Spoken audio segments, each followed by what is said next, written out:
देखो यहां तक अपन बात कर रहे थे सिंप्लेक्स विधि और उनकी बात कर रहे थे, उसके बाद में एक नया टॉपिक अपन पढ़ रहे हैं, देखो परिवहन समस्या।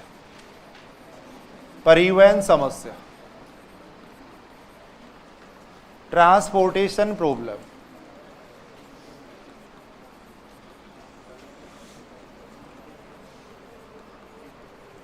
कई जगह इसको वितरण समस्या भी लिखा जाता है, हालांकि मोस्टली अपन यही नाम काम में लेंगे। देखो परिवहन समस्या,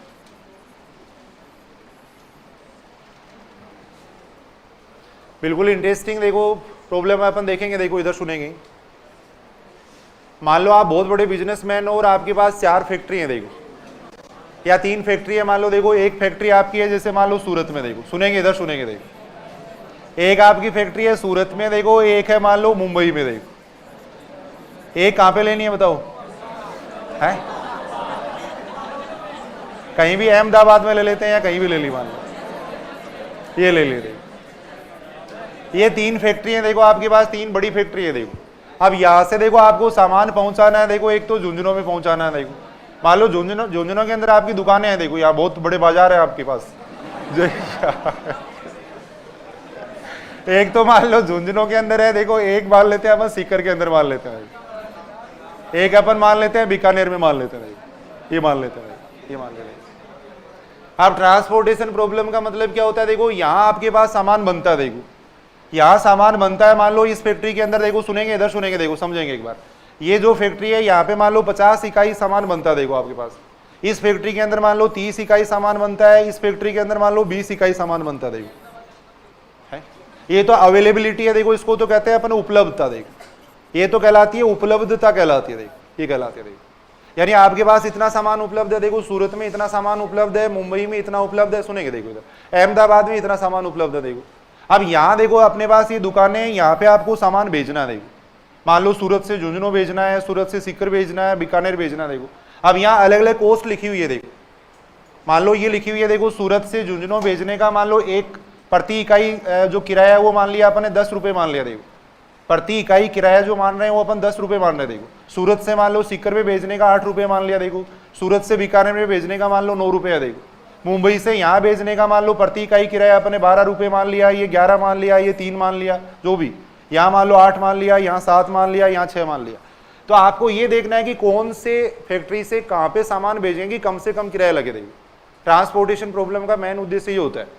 अभी ये जैसे यहाँ से आपको यहाँ पे सामान भेजना है तो कौन सी फैक्ट्री से कितना सामान कौन सी जगह भेजेंगे, कम से कम अपना किराया लगे। देखिए सूरत से अपन झुंझुनू भेजें या मुंबई से झुंझुनू भेजें या अहमदाबाद से झुंझुनू भेजे, देखो अवेलेबिलिटी है वो भी पूरी हो जानी चाहिए और जो डिमांड है वो भी पूरी हो जानी चाहिए। देखो इधर लिखी हुई है डिमांड लिखी हुई है। देखो मान लो झुंझुनू के अंदर अपन ने मान लिया देखो 30 इकाई सामान की डिमांड है। देखो सीकर में मान लो 50 की डिमांड है, बीकानेर में मान लो 20 की डिमांड है। देखो अब पहली कंडीशन तो ये होती है, देखो जितनी उपलब्धता है उतनी डिमांड होनी चाहिए। देखो ट्रांसपोर्टेशन प्रॉब्लम को सोल्व करने की या उसका सुसंगत लाने का आवश्यक एवं पर्याप्त प्रतिबंध ये है कि जितनी उपलब्धता है उतनी डिमांड होनी चाहिए। देखो इसको अगर इधर जोड़े और इसको इधर जोड़े तो दोनों बराबर आने चाहिए। देखो अगर दोनों को जोड़े तो दोनों क्या आने चाहिए, बराबर आने चाहिए। देखो फिर अपन यहाँ पे सामान भेजेंगे कि इससे यहाँ पे सामान भेजना चाहिए या यहाँ से यहाँ सामान भेजना चाहिए, तो मिनिमम किराया कितना लगे, कौन सी जगह से कौन सा सामान भेजें कि उपलब्धता है वो भी पूरी हो जाए और डिमांड है वो भी पूरी हो जाए। देखो कौन सी जगह से कितना सामान भेजना चाहिए, सूरत से भेजें या सूरत से सीकर भेजें या मुंबई से बीकानेर भेजें या कौन सा सामान भेजें। देखो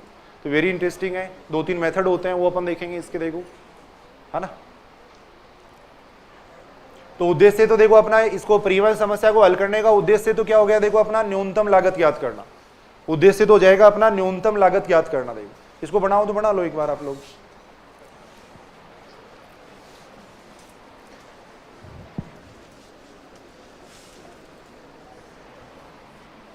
देखो ये तो इनको अपन डिनोट करेंगे देखो AI से, उपलब्धता है उसको तो डिनोट करते हैं अपन AI से डिनोट करेंगे। देखो ये बना लो थोड़ा समझने के लिए। देखो इसको तो अपन डिनोट कर रहे हैं देखो AI से, अवेलेबिलिटी।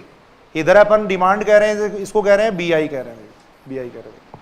ये जैसे A1 का मान हो गया, देखो ये A2 का मान हो गया, ये A3 का मान हो गया। देखो इधर ऐसे अपन देख रहे हैं, देखो ये B1 का मान है, ये B2 का मान है, ये B3 का मान है। देखो B3 का मान ये कहलाते हैं देखो कॉस्ट कहलाती है, इसको अपन कहेंगे C11। ये C11 हो गया, ये C12 हो गया, ये C13 हो गया। देखो इसको अपन कह रहे हैं C21, ये C22 होगा, ये C23 होगा। देखो ऐसे ये C31 हो गया, ये C32 हो गया, इसको अपन कहेंगे देखो C33 कहेंगे, देखो ये कहेंगे। देखो फैक्ट्रियों की संख्या ज्यादा हो सकती है, इसकी संख्या कम हो सकती है, ये जरूरी नहीं कि दोनों बराबर ही हो। देखो वर्गाकार मैट्रिक्स होना जरूरी नहीं, किसी भी टाइप की हो सकती है। देखो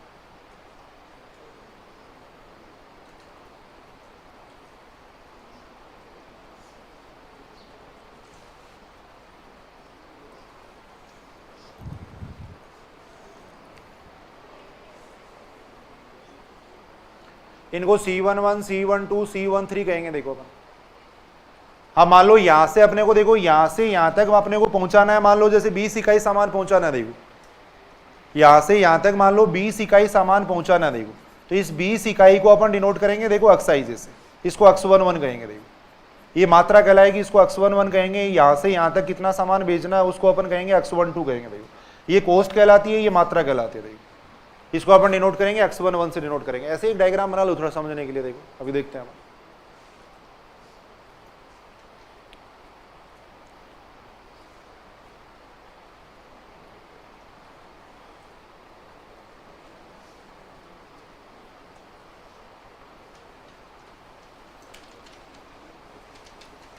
इनको अपन कहेंगे B1, B2, B3 कहेंगे। देखो इनको अगर जोड़े और इनको जोड़े तो बराबर आना चाहिए। देखो अगर इनको जोड़े और इनको जोड़े तो बराबर आना चाहिए। देखो यानी अपन ये कह सकते हैं, देखो इनका जो जोड़ है उसको मैं कह रहा हूं समेशन ऑफ AI, इसका जो जोड़ है उसको मैं कह रहा हूं समेशन ऑफ BI, तो दोनों मान बराबर होने चाहिए। देखो परिवहन समस्या का सुसंगत हल अपन तभी ज्ञात कर पाएंगे जब मांग और उपलब्धता बराबर होगी। देखो डिमांड और अवेलेबिलिटी है वो बराबर होनी चाहिए। देखो तो सुसंगत हल होने का आवश्यक एवं पर्याप्त प्रतिबंध है। देखो आवश्यक प्रतिबंध यह है कि मांग और उपलब्धता दोनों बराबर होनी चाहिए। देखो फिर उस ट्रांसपोर्टेशन प्रॉब्लम को अपन सोल्व कर सकते हैं। देखो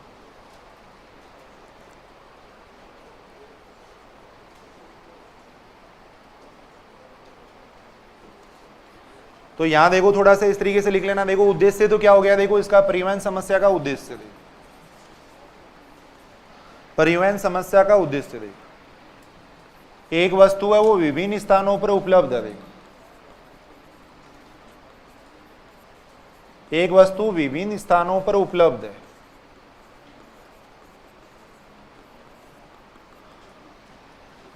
वहां से विभिन्न मांग वाले स्थानों पर, विभिन्न मांग वाले स्थानों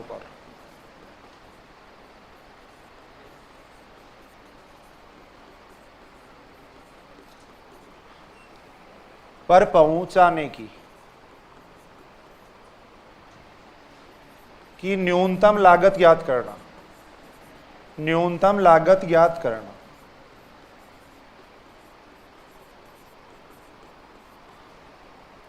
यानी ट्रांसपोर्टेशन प्रॉब्लम को सोल्व करने का अपना उद्देश्य ये रहेगा। देखो एक वस्तु है वो विभिन्न स्थानों पे उपलब्ध है, उसको विभिन्न स्थानों पर मांग वाले स्थानों पे भेजना। देखो तो इसकी न्यूनतम लागत ज्ञात करना। देखो यानी कम से कम किराया लगना चाहिए। देखो कम से कम किराया लगना चाहिए। देखो तो ये सारी चीजें काम की हैं। देखो नहीं इससे वास्तव में अपन अपने क्वेश्चन है वो भी सोल्व कर सकते हैं। देखो घरेलू कोई इस टाइप का भेजना है, कोई सामान आपको कहाँ से कहाँ भेजना है, ट्रांसपोर्टेशन प्रॉब्लम से सोल्व कर सकते हैं। देखो 3-4 मेथड अभी देखेंगे अपन। देखो इसको सोल्व करने का, इसके अंदर जो मैट्रिक्स बनेगी उस मैट्रिक्स का नाम होता है प्रभाविकता या लागत मैट्रिक्स। देखो इसके अंदर जो मैट्रिक्स बनाएंगे वो मैट्रिक्स का नाम होता है प्रभाविकता या लागत मैट्रिक्स। देखो मैट्रिक्स का नाम है प्रभाविकता, प्रभाविकता या लागत मैट्रिक्स।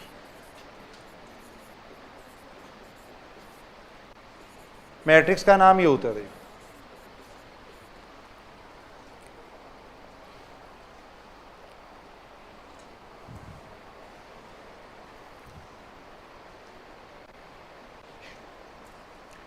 ये जो मैट्रिक्स है वो देखो आयताकार भी हो सकती है, वर्गाकार भी हो सकती है, क्योंकि इसके अंदर जरूरी नहीं है जैसे 3 ही फैक्ट्री और 3 ही अपन जगह पहुंचाना हो। मान लो फैक्ट्री 4 हो सकती है, सामान अपने को 3 जगह पहुंचाना। देखो तो 4 पंक्ति हो सकती है, स्तंभ 3 हो सकते हैं। देखो तो इसलिए ये जो मैट्रिक्स बनेगी, देखो आगे अपन देखेंगे नियतन समस्या देखेंगे। नियतन समस्या में क्या होता है, जितना कार्य होता है उतने ही व्यक्ति होते हैं, तो वहां जो मैट्रिक्स बनती है वो वर्गाकार बनती है हमेशा। लेकिन यहाँ जो मैट्रिक्स बनती है वो वर्गाकार भी हो सकती है, आयताकार भी हो सकती है। देखो ये छोटी छोटी बातें कई बार पूछ लेते हैं। देखो वर्गाकार भी हो सकती है, आयताकार भी हो सकती है। वर्गाकार या आयताकार, वर्गाकार या आयताकार होगी। देखो अगर प्रभाविकता मैट्रिक्स देखें तो इस टाइप की होगी। देखो प्रभाविकता मैट्रिक्स अगर देखें तो इस टाइप की होती है। देखो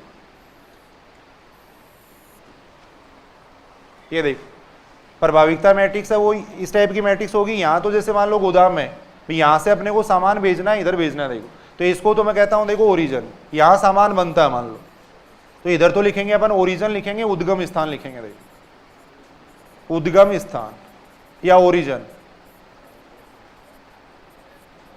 इधर अपन लिख रहे हैं डेस्टिनेशन यानी गंतव्य स्थान, जहां अपने को सामान भेजना। देखो जहां अपने को सामान भेजना, देखो डेस्टिनेशन लिख रहे हैं। देखो इनको अपन ने सपोज कह दिया D1 कह दिया, D2 कह दिया, D3 कह दिया, D4 कह दिया। देखो ये कह दिया। देखो इधर लिखी जाएगी देखो अवेलेबिलिटी, यहां मैं लिख रहा हूं देखो उपलब्धता, उपलब्धता अवेलेबिलिटी, ये लिख रहा हूं। देखो ये लिख रहे हैं, देखो अवेलेबिलिटी लिख रहे हैं। भी पहला स्थान है, देखो पहला जो ओरिजिन है मान लो वहां पे A1 सामान उपलब्ध है। देखो O2 पे मान लो A2 सामान उपलब्ध है, O3 पे मान लो A3 सामान उपलब्ध है। देखो इस तरीके से सामान उपलब्ध है। देखो पहला जो ओरिजिन है जहां पे सामान बन रहा है वहां पे इतना इकाई उपलब्ध है, यहाँ पे इतना इकाई उपलब्ध है, यहाँ पे इतना इकाई उपलब्ध है। देखो इधर मैं लिख रहा हूं देखो डिमांड, मांग लिख रहा हूं। देखो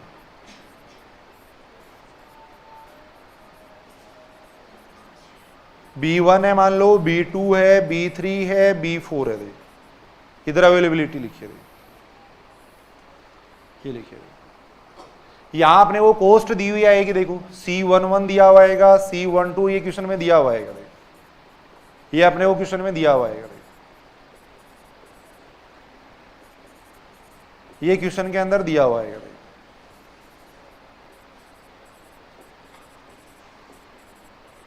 ये क्वेश्चन के अंदर दिया हुआ आएगा। देखो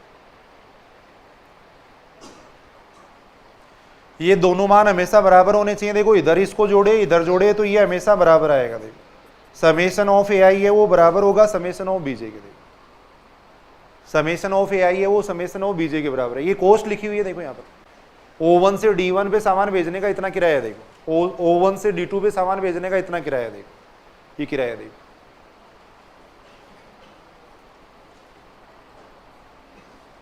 देखेंगे अभी अपन आगे। मान लो O1 से D1 पे आप भेज रहे हो 5 इकाई सामान भेज रहे हो, तो उसको अपन कहेंगे X11।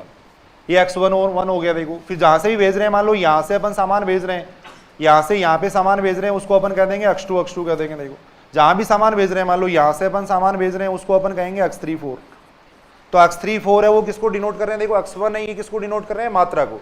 यहां से यहां तक कितना सामान भेजना है अपने को, यहां से यहां तक कितना सामान भेजना है उसको डिनोट कर रहे हैं। देखो मान लो यहां से यहां तक जो सामान भेज रहे हैं उसको अपन कह रहे हैं देखो X12 कह रहे हैं, इस सामान को अपन X13 कह रहे हैं, इस सामान को अपन X14 कह रहे हैं। देखो ये कह रहे हैं। इधर सामान भेज रहे हैं इसको X21 कह रहे हैं। देखो इसको अपन कह रहे हैं X31 कह रहे हैं। देखो ये कह रहे हैं।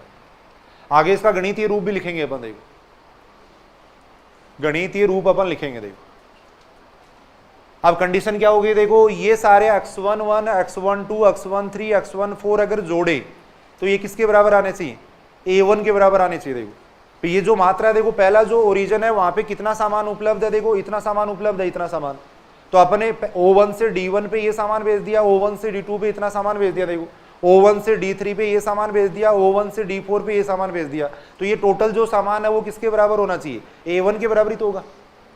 नहीं समझ रही बात, ये टोटल सामान है वो A1 के बराबर होगा। देखो इधर अगर अपन जोड़े तो ये किसके बराबर आना चाहिए, B1 के बराबर आना चाहिए। देखो इधर और इधर दोनों बराबर ही रहने चाहिए भाई। मांग यहाँ पे जैसे मान लो D1 है, यहाँ पे 20 इकाई की डिमांड है, तो ये टोटल अगर अपन जोड़े तो ये 20 इकाई बनना चाहिए। देखो यानी इसकी मांग पूरी हो जानी चाहिए। देखो इधर जो उपलब्धता है वो भी पूरी हो जानी चाहिए। देखो यहाँ मान लो 50 इकाई सामान उपलब्ध है, इन सबको जोड़े तो 50 आना चाहिए। देखो जब देखेंगे अपन 50 आएगा उसके अंदर जोड़ेंगे तो यानी इन सबको जोड़े तो AI आना चाहिए, इन सबको जोड़े तो BI आना चाहिए। देखो ये अपन देख सकते हैं।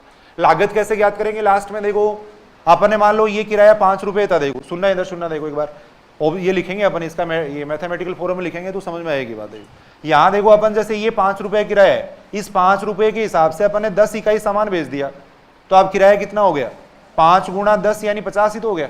तो ऑब्जेक्टिव फंक्शन अपन इस तरीके से लिखेंगे, देखो z बराबर आएगा C11 x11 plus C12 x12 यानी जितनी कॉस्ट है और ये इकाई सामान भेज रहे हैं उनको गुणा करके जोड़ देंगे, देखो तब क्या आ जाएगी, टोटल लागत आ जाएगी, तभी तो आएगी टोटल लागत। मान लो यहाँ से यहाँ पे अपन ने सामान 10 इकाई बेच दिया, किराया 5 रुपए, देखो तो ये 50 रुपए हो गए। देखो यहाँ से यहाँ पे सामान बेच दिया अपन ने 20 इकाई, किराया 3 रुपए है, तो 60 रुपए ये हो गए। देखो अब इस पूरे को जोड़ेंगे अपन, देखो वो हो जाएगा z का मान, और उस z को अपना उद्देश्य क्या रहेगा, देखो उस z को अपना उद्देश्य रहेगा मिनिमम करना, उस z का अपना मिनिमम मान आना चाहिए, टोटल जो लागत है वो मिनिमम होनी चाहिए, ये अपना उद्देश्य रहेगा। देखो तो मिनिमम z है, इस तरीके से लिखा जाएगा, देखो summation of i is equal to 1 to m summation of j is equal to 1 to n। अभी देखेंगे अपन Cij आ गया, Xij आ गया। देखो तो जो ऑब्जेक्टिव फंक्शन है वो तो ऐसे लिखेंगे, देखो ऑब्जेक्टिव फंक्शन है वो तो ऐसे लिखा जाएगा, ये देखो कंडीशन बन जाएंगे, ये प्रतिबंध हो गए। देखो x11 इन तीनों को जोड़े तो इसके बराबर आना चाहिए, इन चारों को जोड़े तो इतना आना चाहिए, वो प्रतिबंध हो जाएंगे। देखो Xij का मान हमेशा ग्रेटर देन इक्वल टू 0 रहेगा। देखो Xij का मान हमेशा ग्रेटर देन इक्वल टू 0 रहेगा। मात्रा Xij क्या है, देखो मात्रा है, और अपन ये बात जानते हैं, या तो यहाँ से अपन सामान भेज देंगे, कुछ भी भेजेंगे, या 0 भेजेंगे। भाई मान लो यहाँ से यहाँ तक अगर अपन सामान नहीं भेज रहे हैं तब तो इसका मान कितना हो गया, 0। अगर कुछ सामान भेज रहे हैं, 10 इकाई भेज रहे हैं, तो यहाँ हो गया 10 हो गया। देखो तो ये जो Xij है इसका मान हमेशा क्या रहेगा, ग्रेटर देन इक्वल टू 0 रहेगा। देखो Xij का मान हमेशा क्या रहेगा, ग्रेटर देन इक्वल टू 0 रहेगा। देखो तो यानी अपन ये कह सकते हैं, देखो ट्रांसपोर्टेशन प्रॉब्लम के अंदर जो मैट्रिक्स बनेगी वो इस तरीके की मैट्रिक्स बनेगी। देखो इसको अपन कहते हैं प्रभाविकता या लागत मैट्रिक्स। यहाँ कॉस्ट लिख देंगे अपन, या इनकी मात्रा लिखेंगे, यहाँ उपलब्धता है, यहाँ डिमांड है। देखो ये अपन देखेंगे, देखो उसके बारे ये बात समझ रहे हो क्या। देखो तो इसका गणितीय रूप अपन लिख सकते हैं। देखो अब इसको बना लो, थोड़ा बना लिया क्या आप लोगों ने, इसका गणितीय रूप क्या आ जाएगा। देखो जो ट्रांसपोर्टेशन प्रॉब्लम है इसका गणितीय रूप में लिख रहा हूं। देखो परिवहन समस्या का गणितीय रूप, परिवहन समस्या का गणितीय रूप।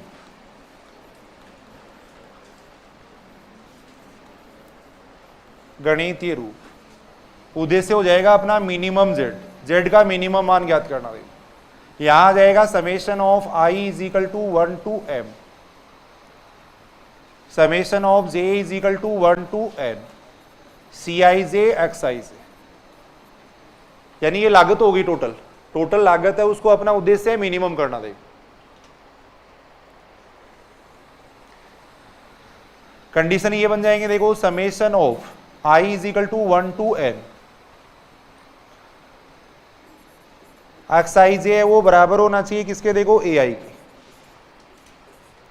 यानी इधर अगर अपन जोड़े x1 उनको जोड़े, i बराबर हो गया 1 to m, ये हो गया। देखो ऐसे इधर अगर अपन जोड़े, देखो summation of j is equal to 1 to m Xij, इसका मान बराबर होना चाहिए bi के। देखो i इज इक्वल टू हो जाएगा 1 to n हो जाएगा। देखो याद रहेगा,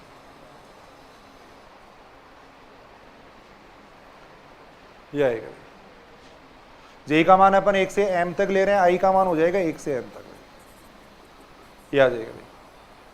यानी वही बात अपन कर रहे हैं, उसकी मात्रा को अगर अपन जोड़ें तो देखो इधर अगर अपन जोड़ें तो उपलब्धता के बराबर होना चाहिए, इधर अगर अपन जोड़े तो वो इसके बराबर आना चाहिए। देखो तथा Xij का मान क्या होना चाहिए, देखो Xij का मान ग्रेटर देन इक्वल टू 0 होना चाहिए।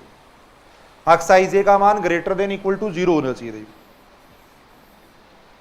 Xij का मान ग्रेटर देन इक्वल टू 0 होना चाहिए। देखो तो परिवहन समस्या उसका गणितीय रूप इस तरीके का आएगा। देखो ये तो लागत आ जाएगी, ये देखो वो प्रतिबंध बन जाएंगे, ये प्रतिबंध बन जाएंगे। देखो ये हो गया ऋणेतर प्रतिबंध, क्योंकि Xij किसको डिनोट कर रहा है, जहां Xij किसको डिनोट कर रहा है, देखो मात्रा को, ये साइड में लिख लेना। देखो जहां Xij किसको डिनोट कर रहा है, देखो थोड़ा ये लिख देते हैं अपन, Xij एक स्थान से दूसरे स्थान पर भेजे जाने वाले सामान की मात्रा को व्यक्त करता है। की मात्रा है तो और CIC किसको डिनोट कर रहा है, देखो कॉस्ट को, ये लागत को डिनोट कर रहा है। तो अब एक स्थान से दूसरे स्थान पे या तो कुछ सामान भेजेंगे या नहीं भेजेंगे, तो XIJ का मान 0 हो जाएगा। देखो तो XIJ का मान हो जाएगा ग्रेटर देन इक्वल टू 0। देखो XIJ का मान ग्रेटर देन इक्वल टू 0 आ जाएगा। देखो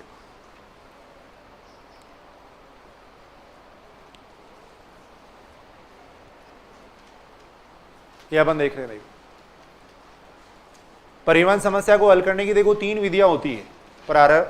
यानी ऐसे अपन कह सकते हैं, देखो प्रारंभिक आधारित सुसंगत हल ज्ञात करने की।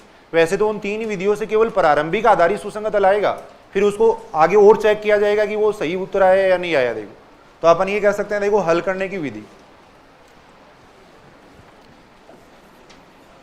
विधि लिख लेना है, या प्रारंभिक आधारित सुसंगत हल, प्रारंभिक आधारित सुसंगत हल, सुसंगत हल ज्ञात करने की विधि।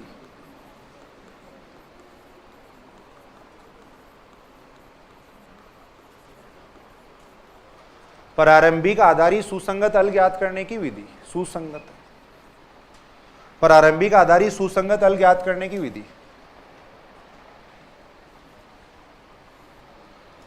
थोड़ा जल्दी से करते हैं, देखो अभी कॉलेज में आप जाना पड़ेगा। प्रारंभिक आधारित सुसंगत हल ज्ञात करने की विधि। देखो पहली विधि तो होती है, देखो उत्तर पश्चिम कोने वाला नियम, कल सीखेंगे अपन आगे इसको। देखो उत्तर पश्चिम कोने वाला नियम,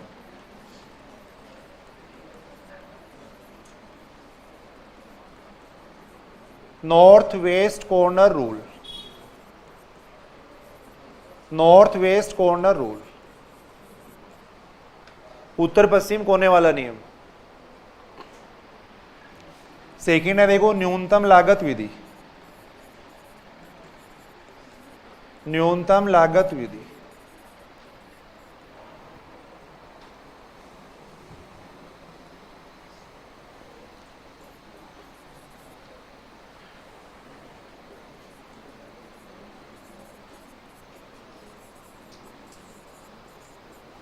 थर्ड होता है देखो वोगेल अप्रोक्सीमेशन, वोगेल सन्निकटन विधि।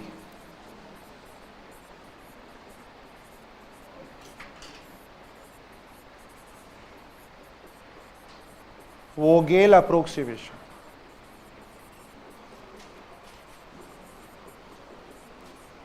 या इसको अपन इकाई शास्त्री विधि भी कहते हैं भाई, इकाई शास्त्री विधि, इकाई शास्त्री विधि भी कहते हैं भाई। यूनिट कॉस्ट पेनल्टी मेथड भी कहा जाता है, यूनिट कॉस्ट पेनल्टी मेथड भी कहते हैं। अगर तीनों मेथड में सबसे बेस्ट मेथड अगर पूछा जाए तो है इकाई शास्त्री विधि। यानी वोगेल अप्रोक्सीमेशन है, ये सबसे बेस्ट मेथड है, ये सबसे बेस्ट मेथड माना जाता है, क्योंकि इससे जो लागत आएगी वो सबसे कम आएगी, इससे लागत सबसे कम आती है। देखेंगे अपन कल क्वेश्चन करके, इससे लागत सबसे कम आती है। हालांकि उसमें चेक किया जाएगा, कोई से भी मेथड से अगर अपन करेंगे तो लास्ट में चेक भी करेंगे कि लागत सबसे कम आई है या नहीं आई है। अगर मान लो इस मेथड से आप करोगे उत्तर पश्चिम कोने वाले नियम से, अगर मान लो 2000 रुपए लग रहे हैं देखो, तो इससे अगर अपन देखेंगे 10 रुपए कम ही लगेंगे देखो। इससे अगर आप देखोगे तो 10 रुपए और ही कम लगेंगे देखो। तो सबसे अच्छा जो मेथड माना जाता है वो माना जाता है वोगेल अप्रोक्सीमेशन मेथड, देखो इकाई शास्त्री विधि मानी जाती है। देखो कल अपन पढ़ेंगे देखो इसको आगे।